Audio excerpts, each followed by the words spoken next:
have a fancy tool like a land check or an Archistar available to me, and that's it. That's all I need. But that's not true, right? You need money for lawyers, you need money for civils, and you need money for, contracts, and you need money for a lot of these things when you're basically going into due diligence, getting the, basic plans done, or massing diagrams, or land surveys, giving you a draft cost, for example. And so when you're presenting this deal to a developer or to someone to basically take it away, you want to empower them with all the information possible, right?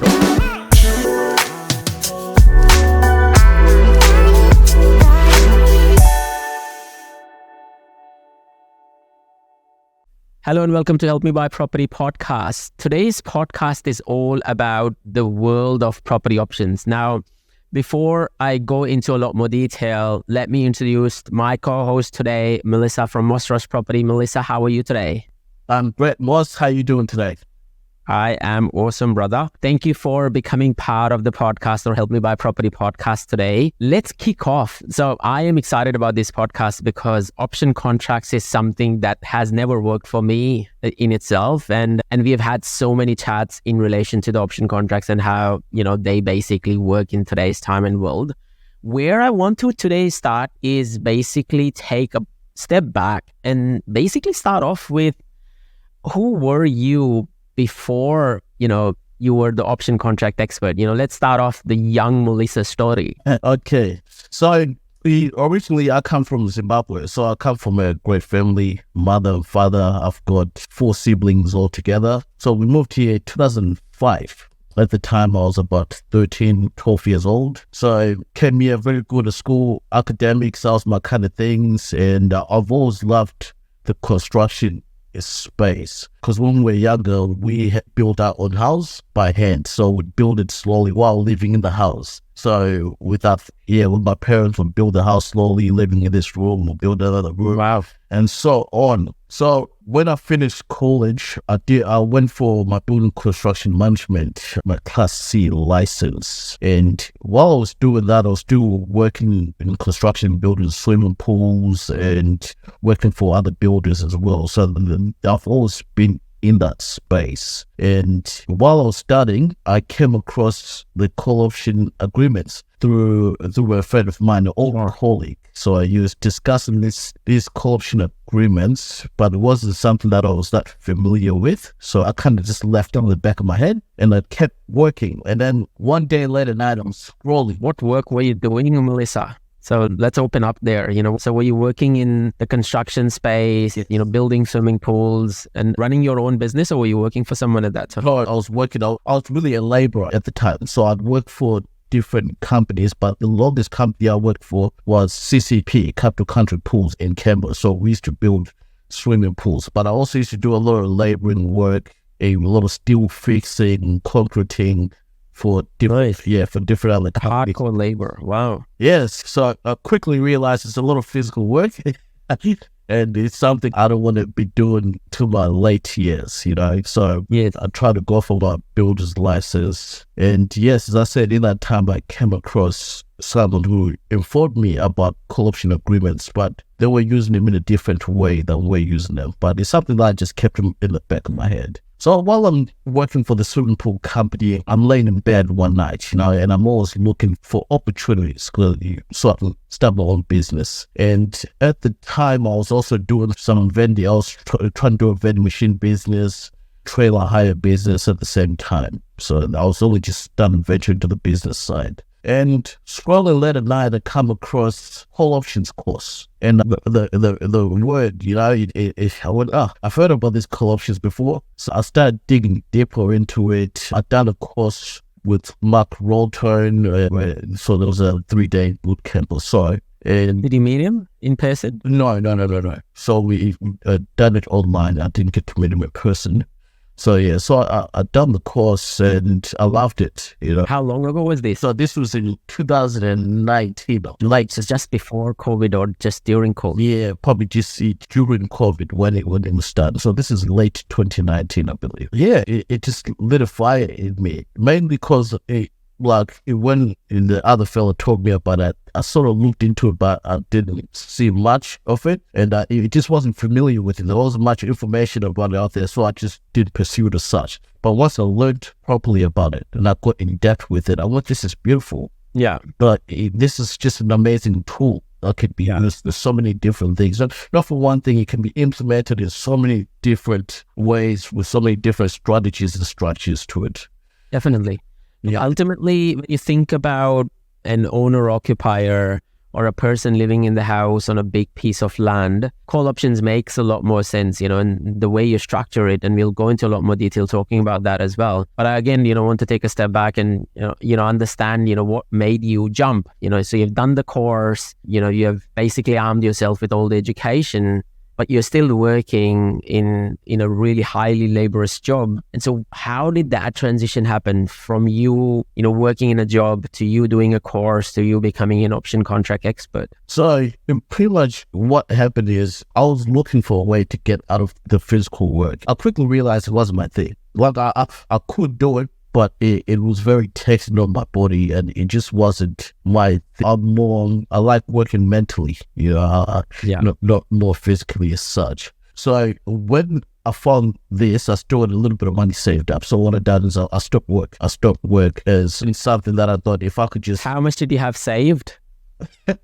It wasn't much. We're talking thousands, like we're talking less than 10,000. Wow. Yeah. So, but at the time, I was living in my mother's house. So I was living with my mother, my father. So I didn't have to pay rent.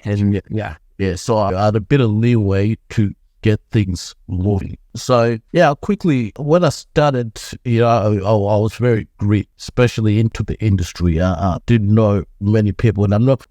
As I said, because I was a construction guy, I wasn't someone who deals and contracts, and so all this type of stuff was completely new to me. So it took a bit of time. We took the right people coming across and helping me. So after I've done the course, obviously my mind just went crazy. So I've started looking for these properties. So I started off in Canberra, looking. Took about 8 months to get my first property. But in between there, I had some great people who came to help me. So I had a great solicitor from O'Connor Harris, Ruth Harris. She's in the ACT. The best when it comes to these co-option agreements. They're just amazing. Great team, great people. And I've also had some mentors who are in the development industry who kind of just took me into their hands and showed me a lot. They showed me the real life of it, because when you're starting, you've got this optimism and you've got this invisibility of you kind of think everything goes the way it should, and it goes this way. And that's so important, right? When you think about having the right team in place and having the right people in the network around you, you talk about these A graders and people who can do and ace their, grades in the school or in the education space. But if you don't have the right team in place, or if you don't have the right network in place, you can fall short so quickly, right? Yes. So everything seems straightforward in your head until you start doing it and there's obstacles coming your way, And 100%. And at that earlier stage, sometimes you get to a point where you think you know it all because you're so confident and you're just so excited. But I was lucky that for those early periods, still that I was a sponge. I was so hungry for knowledge, and I was knocking on doors. I was literally, I was chasing people for knowledge. And the best thing about it, not one person did not help me. So everyone I went to helped me. There's people who helped me with my feasibilities, actually learning how to do feasibilities the right way. Yes. Learning how to do the proper research, learning where to find people for the proper research. Learning a lot from their mistakes as well. So I was very lucky in that regards. And a lot of this stuff is not taught in the courses, right? They don't go to that level of detail when you talk about due diligence. No. When you talk about feasibilities, they basically scrape through a lot of these things. They provide you fancy tools, but they don't really show you the grunt work that goes into this, right? No, in the real world, it's a bit different. So that's another thing that took, as I said, it took me 8 months. 8 months of no work Yeah. and 100% commitment. And I'm talking up 16 hours a day, every day. Like I would go to bed having a hard time falling asleep because I was so excited to wake up in the morning. Wow. That's the dedication. That is the consistency. I could not wait to wake up in the morning and do this all over again. So this went on for so long. And the crazy thing, so my very first deal I got it wasn't the best deal. I wouldn't do it now at all. I wouldn't even look at it. It was a very terrible deal, but it somehow worked, okay? But it was at the point of I spent a lot of money. I borrowed money from my mother, from my parents, from my sister, so just to keep everything going. Because a lot of things weren't going the right way. A lot of things weren't going the way I thought they should go. And I was chasing some properties that didn't work because I just thought I'll find a way to make it work. I didn't understand that this has to be very detailed. Yeah. I didn't understand it's black and white. There's no gray areas. There's no trouble. You make a really important point here, right? That, there is money to be spent, even when you are basically scouting some of these option contracts, right? A lot of people think that, I'll just, have a fancy tool like a land checker or an Archistar available to me. And that's it. That's all I need. But that's not true, right? You need money for lawyers, you need money for civils, and you need money for, contracts, and you need money for a lot of these things when you're basically going into due diligence, getting the basic plans done, or massing diagrams, or land surveys, giving you a draft POS, for example. And so when you're presenting this deal to a developer or to someone to basically take it away, you want to empower them with all the information possible, right? Or the deal would not stack up because, as you said, it's not black and white. There's a lot of still gray here and people will not be comfortable. Yes. So that's one of the many mistakes I made at first. I didn't account for that. But these are things you find out when you do the groundwork. But as I said, so at the time when the first deal came, I was already in debt. Like I either had to go back to work and to save up enough money, get a loan, pay the debts off back. How much are you talking about? I'm talking about a good, let's say, a good $50,000-$60,000 debt at the time. Wow. Yeah, so it was a bit of debt. So, but this deal saved me. So this deal was only under, let's say, it was on a 28-day call option agreement. So very quick, but at the time the market was hot. Like it felt like anything that goes on the market was selling in a week, anything. So I've got this property, put out a 28-day call option agreement, try to sell it to the database I saw, which was small at the time. No one wanted it. So what I had to do is start calling real estate agents who had sold similar properties in the same areas. Yeah. Just in case they've got leftover buyers. And we had one that was very keen on the property, and at the end they didn't want to go ahead. They were getting a bit cold. And now this is a Friday, and this is about 4:30, and the call option ends that day, and the solicitors are closed. After that, there's nothing you can do. So I'm thinking, okay, so this is done. I'm guaranteed I'm going to go back to work now. So tonight I'm looking for a job. And I got a call from a solicitor at about literally just after 4:30. They said, they've agreed. They'll sign the contract. They'll send the check. I couldn't believe it.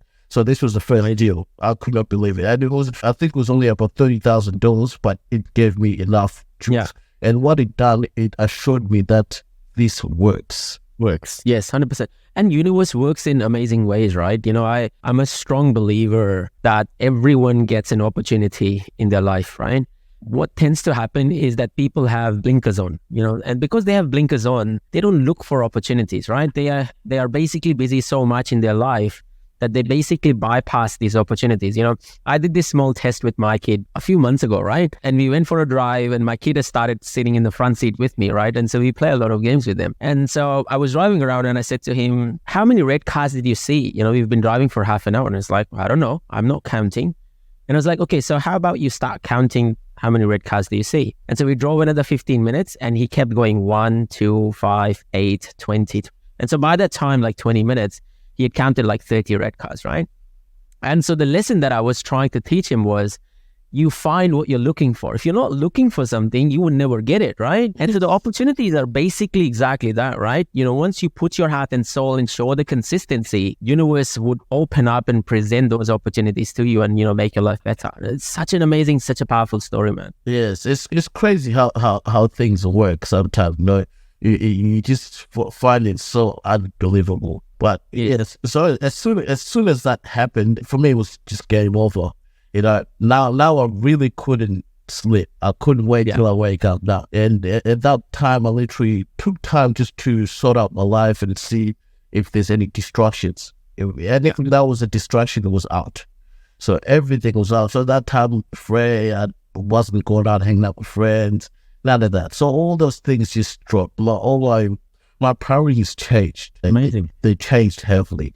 And from then, we started going more and more. So this really hard into it. Yeah. So this was in the ACT. So if I pivot the conversation slightly, and for the viewers and listeners, if you want to really dive deeper into this, what are really these option deeds and option contracts? And, what are these different types of contracts that people basically go down the path of when we're talking about option contracts? So to talk about call option contracts and deeds, let's start off with the normal contracts so they can get a better understanding. So normally developers, they like to get longer settlement periods. So they like to get a due diligence period, which gives them enough time to dig into the property. But it depends on the terms, they might lose the deposit. If it's a 10% deposit, they'll be liable for that. If it's a longer settlement, they'll be liable for the 10% deposit. So with this type of properties, we rather utilize a call option agreement. So call option agreements give us time. So really it's a tool that gives you time prior exchanging into a contract. So it is still legally binding, but it gives the buyer the opportunity to pull out without incurring taxes and having to pay a deposit. And so that's a call option agreement. And then there's also a put and call option agreement. So a put and call option agreement is different as... If you can stop there, Mulisa. So when you're calling the option, the right to call basically sits with the purchaser. Yes. So if it's a call option agreement, the right sits with the purchaser to call and move forward or to back out. But a put and call means that the vendor can enforce you to purchase the property. So for me, put and call option agreements are not something I never utilize it. And I don't think it's something I would utilize, because when it comes to these development properties, as we know, there's a lot that could go wrong. So your job is to find out if the property is worth what you're paying for and it works. Otherwise, if you're doing 50 due diligences a year, you're paying a lot of deposits. Yeah. Yes. And it's important for viewers and listeners to understand that, the option contracts also works because it's not also the time, but you're paying a premium or slightly premium for the property or an option fees with the property because you can, right? Because there is enough profit margins in the deal for you to basically go out there. And you're creating typically a win-win scenario at both ends, right? The purchaser is happy because they're getting a lot of time on hand and they're not basically, legally abiding to the liabilities. So they're legally abiding to the contract, but they're not legally abiding to the liabilities. They can pull out if the deal doesn't work, right? It's technically a really long due diligence clause, if you think about it, right? That gives them the right to basically exit the property at any given point in time. And from a seller's perspective, it gives them an opportunity to seek that higher price. It also gives them an opportunity to basically stay in the house while having a rock solid agreement in place that they know that this settlement is going to happen in 2 years, and so they can go out and find another dream home, or if they're downsizing, they can basically build something somewhere else on the side. So it's a typical win-win scenario that you're basically doing with the option. Yes. Contract. And what it also does, it gives the vendor clarity, because most of the times they do not know what can be done on the properties. So it gives them that clarity that you are going to use your own money and time to find out if their property can be developed or not. If there's particular easements, if there's it could be heritage listed, it could have some aboriginal artifacts, it could have there's a lot of things that come into play. So it gives them that clarity as well. So if the deal doesn't go ahead, then they still know why it doesn't go ahead, or they get some clarity that they apparently didn't have. So it works it helps all parties involved, because most people have to understand these are normal properties. It's not a property you're going to live in. You're really buying a business. So you need to find out if it works, if it's profitable, and it is what you think it is. Definitely. Yeah, 100%. And I think from an owner's perspective, it's also important as a seller that, if this person, say, doesn't go ahead, they are spending their hard-earned money on this property, right? In seeking out a, development application or a development approval or a building approval, whatever that means, right? Which means that if they walk away, I take over and I still get a free development application, for example. I get all of these artifacts that these people have basically, generated, spending money on the features survey and the arborist reports and the cultural heritage reports and all of these things. They're not cheap, right? Each report can cost somewhere between $3,000 to even $15,000 to $20,000, right? And so, from an owner's perspective, they get that sense of, okay, I'm getting something out of the deal on top of the price that I'm getting for the property as well. Yes. So you just mentioned something beautiful. So that plays well on their side. So most owners would understand that if things do go wrong somehow, they end up with a property that's worth a lot more. Yes. A lot more. So they end up, their asset value goes up a lot more from your money and your time. So for them, the losses are minimal. But the main thing we want to use this documentation for is the time to find out if the property is what we think it is. Yeah. Especially when you're dealing with subdivisions, when you're dealing with bigger subdivisions, there's too much that goes into play. There's too much that can go wrong. Yeah. And so what are some of the key things, Mulisa, that we would need to include or you would include in an option contract, be it the timelines or the assignments and the nominations, etc.? So what are the, let's talk about, 3 to 4 key things that you would always include in an option contract. Okay, so first thing, we also have to have a nominee clause. Always, because we need to be able to pass this property on to a different entity if we have to. So even if we're not planning to sell the property once we've got a deal on it, we always put a nominee clause because we might have to exchange under a different entity. So that's number one. Nominee clause always has to be there. And if they're bigger subdivisions or so on, we do like more time. We'd like it in that minimum 18 months, 15 months if it's a mid-sized subdivision, but 18 months, 2-3 years, that we need that much time with them. And the smaller duplexes and so on, you want to have them but that one 9-12 months or more, 12 months about more. So those are the main key things you'd want to have in the co-option agreement. And also you'd like access to the property to get do your due diligence. So that's one thing you cannot leave out there, because if you leave that out there, sometimes the vendor it can be difficult to deal with, so you need to make sure that's there binding into the contract. And the call option fee, which will be negotiated depending on the property, depending what needs to go into the due diligence, how big the property is, and depending on what the vendors want as well. So those are some of the main things you'd like to have on the call. The rest is the call option fee, the premium that is called out separately on top of the valuation of the property?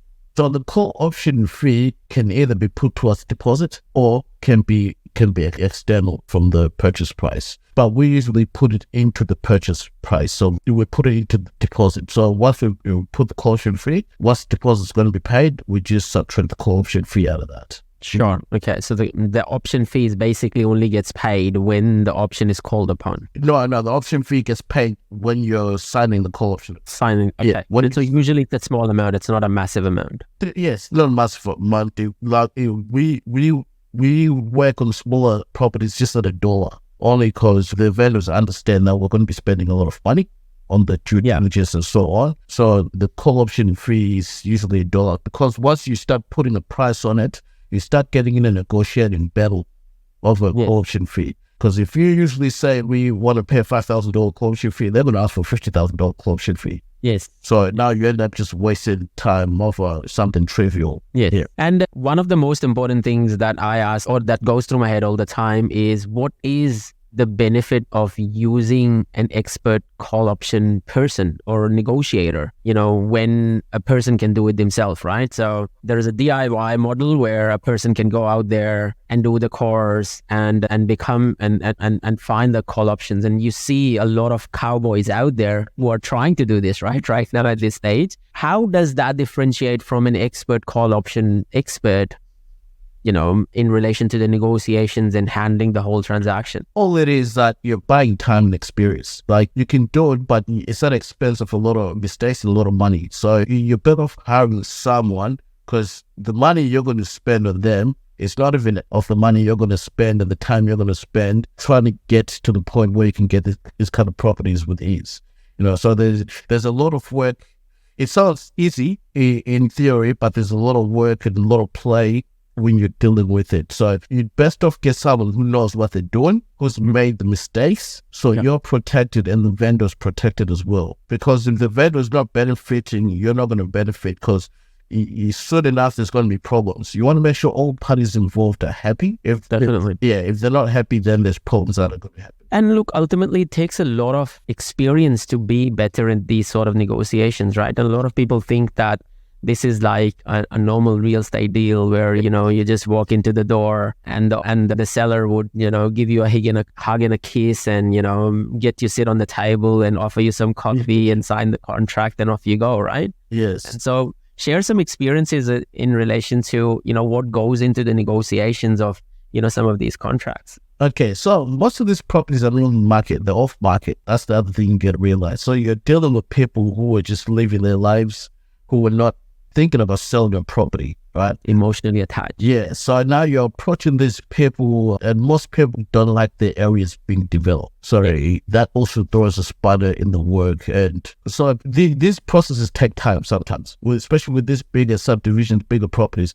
You could be in negotiations for 8 months. I've been in negotiation for 12 months over a property. And this is talking to people back and forwards every week for that long. And so many things changing, you're battling over this. So the major thing you're going to have to deal with is comfort. They have to be comfortable. They have to trust that you're going to abide by what you say you're going to do, and you're going to do what you're going to do, and vice versa on your side as well. So I've had some difficult people. So let me bring up this subdivision that we done in Dawai. So it's a great property, very profitable. But in the contract, we forgot one thing. We forgot to put a clause in for access, to get soil tests and so on. So this is in the early days. So this is the mistakes we're talking about, So we didn't have that clause in there, but these people were great. So they were great. They were a lovely couple. So we thought, it's all in my head, I thought it shouldn't be a problem until it was a problem. So now what we start trying to get consultants to go in there, now they're worried about the garden. They think we're going to topple the garden over, and their solicitors tell them don't let them in because they're going to start digging. So and they're not familiar with the process. So they think we're getting boots on the ground to start knocking the house down and stuff. They don't know this, So those things get very difficult. So you're going back and forth with people negotiating for months. Now you're going to pay extra option fee. Now you're going to do this. So these are the things that happen when you don't cover all bases at the start. So most of the problems you deal with is people get halfway in and they start changing their minds. So and another thing, before people are going to sign contracts, they usually make calls to real estate agents and so on. But the seller's property, do you think this price is right? They'll say double. They'll call you and say, but the agent said I could get a double the price. So this is the one thing you're going to deal with regardless. So this is one thing you're going to have to be ready to deal with. And sometimes you just have to be straightforward and tough. You can't be trying to please vendors on everything and on all terms, because some vendors will push they'll push as much as they can. So you have to stand your ground. What you say at the first, the numbers you say, you have to stick with them. So you have to be very confident to stick to your guns, stick to what you say, do not waver. Don't be scared of losing a deal. Do not ever be afraid. Do not ever be married to a deal. Do not ever think that you need a deal. Even if you do need it, do not think that you need a deal, because that's all going to come out. They're going to smell the desperation, and they're going to milk you. Just because you want the deal so bad, you're gonna accept terms that you shouldn't, and it's going to backfire, and it's going to hurt both you and the vendor, and it's just all going to be a waste of time. You're going to have bad reputation in the area. So these things happen. That's why you probably should get an expert, because you will go through this. Thank you for sharing that. I think this was great. What does a typical day for you look like? When you talk about, option contracts, how many, letters are you basically sending out? How many door knocks are you doing? How many feasibilities are we talking about? Okay, so at the moment, I stopped doing the door knocks a long time ago, a couple of years ago at least. But yeah, I used to do door knocks and take a lot of your time. So when we send letters, roughly, we send a lot of letters. So we talk about 40,000 letters a year. Yes. Wow. So we send a lot of letters, and that helps grow the database. So we have a lot of contacts, direct contact with vendors all over New South Wales and ACT and some. This is all a manual process, or this is through Land Checker? So this was manual. So we use Dash to find the properties, and then we'll compile the addresses, and I'd send the letters manually. So these letters would have to be folded, put into the envelope, business card in there. So all this was getting done manually, but now we're not getting done manually. We have a company that sends the letters out for us. So a company sends the letters. We've got a company that collects the phone calls, and then we do the feasibilities and send offers out. So most of my days is feasibilities, a lot of feasibilities, and a lot of phone calls from the morning until 12 at night sometimes. This doesn't stop. A lot of people work 9 to 5, so you have to you can get a hold of them after work. So you have to love the phone. You have to be happy to talk to people. Otherwise, you won't be able to do this for much longer. On most days, I take over 150 calls a day, every day. Wow. And the point where we're doing a lot more than that. But yeah, that's how my day usually works. I wake up early, get the feasibilities done, we send offers if offers doesn't have to be sent, and then we get the negotiations done. And letters we send once every 6 months. Unless we're sending letters for clients who we're actively looking for properties for under consultancy agreements. So we will send those every week or so on. But our letters for our database, to grow our database, we send them every 6 months, yeah. Sure. And there are two databases that we are talking about, right? There is a database for you purchasing the property. So these are the vendors, but also a database for you to sell these properties to. And we're talking about, purchasers and the developers who would basically be interested in. So it's a massive networking gig that you're running parallel at the same time. So you need to love the phone, but you need to love networking as well at the same time. Yes. So it's mostly just dealing with humans, talking to a lot of humans. Like our database of developers and buyers is huge too. We talk to a lot of financial planners. We talk to also brokers and so on. So they usually bring their clients to us and so on. We help them with consultancy agreements. We sell properties through them. The database is our bread and butter. It's everything, and it took a long time to build. It's much harder working without the database, but once you have it and you're used to talking to these people every week, it makes everything smooth. So the database is everything. 100%. And how important is the feasibility? You've talked about feasibility a few times now. How important is the feasibility in all of this? And maybe you can share a small project that, you acquired and, talk that through in the terms of feasibilities and the selling. Yeah. I'd say feasibility is probably the most important thing there is. I'd say there's nothing more important than the feasibility, because if the numbers don't stack up, you're in a mess, and you want to make sure your numbers have a good buffer. You want to make sure they're more than great. So I've taken some properties that they look great but not too great, and sometimes when things go bad, it affects the numbers badly.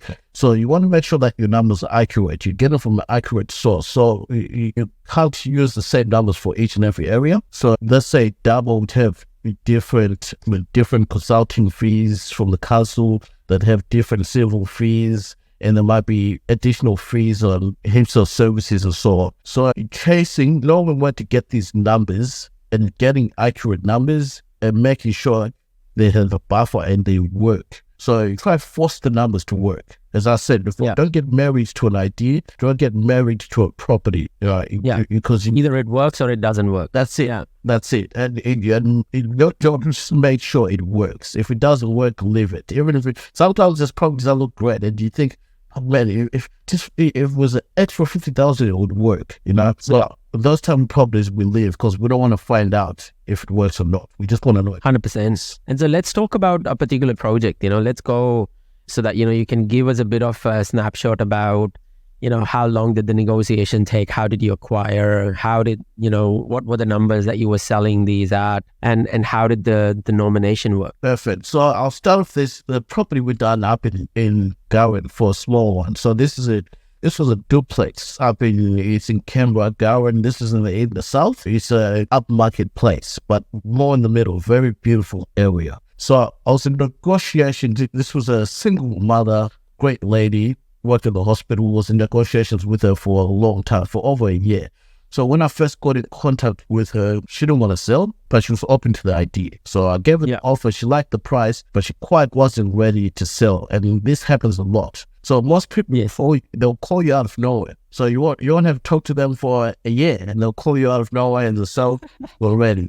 So that's the great thing of having the database. They'll call you and they'll let you know they're ready. So she's called after a year or so. And then we agreed on the same price, and the market went up. So it gave that bit of room to give her even a better offer. So gave her a better offer. This was a beautiful property, was going to sell quick. So it was only under 20, I believe it was a 28-day call option agreement. What price point? This property was at 1.6, I believe, and I think the number is probably around 21% profit investment, but which is in that area is the very upmarket properties. So your end product is very expensive and they sell quick. It's right next to the main Canberra hospital. So a lot of doctors and so on live in that area, and it's in the best place of that area. So I was quick to secure that one. Now it happened pretty quick as I had multiple people who were interested. So I had a bit of a bid war going on with multiple developers in the city. And one of them ended up taking it. I think that one we made it was a $70,000 option fee. So we just put $70,000 on top of the price. And within 28 days, that was gone. And I believe the DA has been launched now, and the property will be getting built soon. So that was one of the smaller duplexes we do in Canberra. And what sort of margins are we talking about? Well, this one was 20%, 22%. Yeah. So, but what I'm trying to say with this smaller properties, they're quick. So they're quick to secure. There's due diligence involved, but there's not much involved compared to the bigger ones. So this was very quick. Yes. From the point she contacted me, she's ready to sell. Within about 2 months, everything was finished. So it was all finished. It was under a 28-day call option agreement, but the settlement period was a bit longer, I believe. It was a bit longer settlement period. Sure. Yeah. So what we do is the buyer comes, they exercise the call option agreement, they pay the deposit for the property, they pay our option fee, and now they take over the contract. So you nominate the contract out to them. Yes. So they're easy. So this is the smaller ones. They're very quick. But then let's talk about a bigger one. So let's talk about the bigger subdivisions. Now, this is where things are taking time. Here's where a lot of homework and a lot of money starts getting spent. Okay, so there's one in Double, 28R No Road in Double. So it's got a DA and now to be approved. Beautiful property, absolutely amazing deal, and beautiful owners as well. So when I got this property initially, I believe it was 2021 or maybe early 2022, under a 2-year call option agreement. And this property is right next to a development that was getting done. So the services were right there. It was in a great area, and the market price was a bit lowish at the time, wasn't too high. So we secured. The negotiations took, I'd say, 8 months or so. A lot of back and forth with these big properties, because we also have to be sure of the numbers. And I'd like at least 40% profit margins on these bigger ones. because there's a lot of errors that can happen. So at least 40%. So we secure that one under 24-month call option agreement. And as soon as you secure it, you start spending a lot of money. With the bigger subdivisions, like the one in Dabo, so there's a beautiful property in Dabo that was secured. This property is right next to another subdivision, a big, much bigger subdivision that's been getting done stage by stage for the last 5 years or so. So negotiations took about 8 months on this property, a lot of back and forth until we got to a great agreement. And it was under a 24-month call option agreement. So once you secure this type of bigger properties, now the money spending comes in. So we had to get consultants. We used Premise, a company called Premise and Double. These people are absolutely beautiful. So we've got a good contact name, Eddie Gold. If anyone ever needs help over there, he's your guy. So we got all the reports done and so on, which cost a lot of money there. It took me at least 20,000 just for the reports, just to see if it works. And it was even better than we thought. Wow. It was. How many lots are we talking about? We initially worked at a 41 lot, but it ended up at 47. So we're at 41 lots.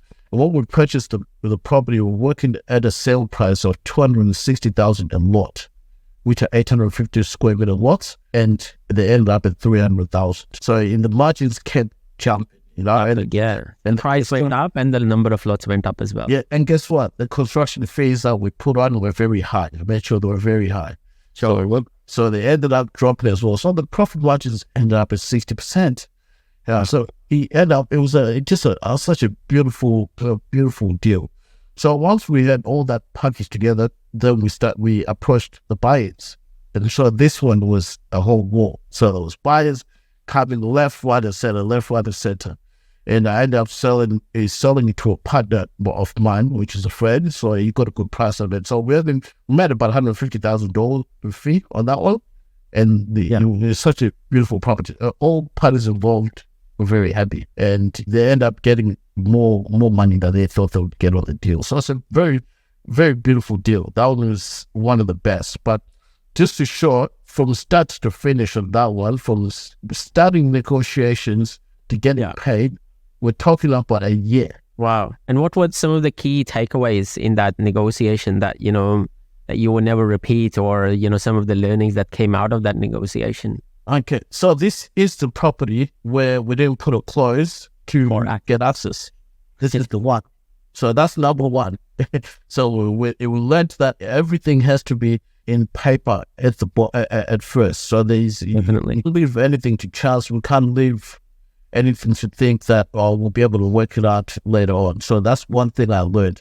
And the other thing I learned is that you need to do as much homework as you can, as much as you can. Because we went in debt in big depth homework on this property. There's a lot we had to get done. We had to get a lot of people, a lot of specialists. We took all the resources we had, and we found out how even better it is. So that's how we were able to get a higher price on the property, because otherwise we would have got less, because what we thought we had was actually better than what we thought we had. So we ended up finding out how good it is, and we got even more money than anticipated. So the main takeaway from it is you cannot leave any stones unturned. Amazing. And you cannot leave room for errors and for things to go wrong, because they most likely will if you leave that room. And so if I take our conversation, to the climax and the close, you're running a successful business, you're growing your business, the business has been growing, quite number of folds now. How does Mulisa create wealth for himself? Are you doing developments on the side, or are you investing back into the business right now and that's where the focus is, and you'll talk about the property investment later? Where does your risk appetite sit? Okay, so at the moment we're growing the business. We love to grow Australia-wide. So we're working mostly as a consultancy. So a lot of people who need properties to develop, who need help structuring deals and so on, and finding these properties. A lot of these people come to us. So that's what we do mainly. So we help people secure properties that can be developed. And that's what we keep putting the money into that to grow it and growing it. But we also do take some profits on the side to do our own deals in the future. So by the end of this year, what we will be doing is getting out a more or more of my own projects that I'll be using some of the files here to get the DAs done and so on. And Amazing. And my main aim for the next 5 years is get these properties, get them DA approved, and get the investors on board, and then develop them ourselves. So that's my main aim, is bringing some parties together to get these developments done. Amazing. Yes, so that's my main aim for the next 5 years. And really pleasant to see you grow, my friend. For the viewers and listeners, where can they find you? So, give a quick shout out to your Facebook page, your website, your phone number, so that people can actually reach out to you. Yes, so you can go Google search Mosros Property. You can go on Instagram, Mosros Property, or just give us a call on 0402 048022, or you can always email sales@mosrosproperty.com or info@mosrosproperty.com.au. So I'm always happy to help anyone who needs properties in New South Wales to develop duplexes, subdivisions in ACT. We're happy to help. Perfect. And look, if you didn't get the names, the links would be shared in the content as well, or you can reach out to my profile or some of my team, and they'll be happy to basically redirect you back to Mulisa. Thank you for Mulisa for joining us today. This was amazing. This was awesome. Thank you for sharing so much love and so much information in relation to option contracts. It is a world of ambiguity out there, and of course, there is so much stuff that we haven't talked about. So I'm sure that we'll bring you out again and talk into a lot more detail, going into a lot more detail in relation to due diligence and some of the milestones and some of the key triggers that are there in the feasibilities that you need to be careful of, and you're spending money on these properties as well. Yeah, thank you very much. And also I'd like to say thank you for having me here. And I love what you're doing. I love watching you grow as well. So it's very beautiful to be part of your journey as well. 100%. It's a big IPG family. Thank you for the listeners. Stay kind, be kind, keep smiling, keep investing. This is Moxin checking out. Adios. Bye.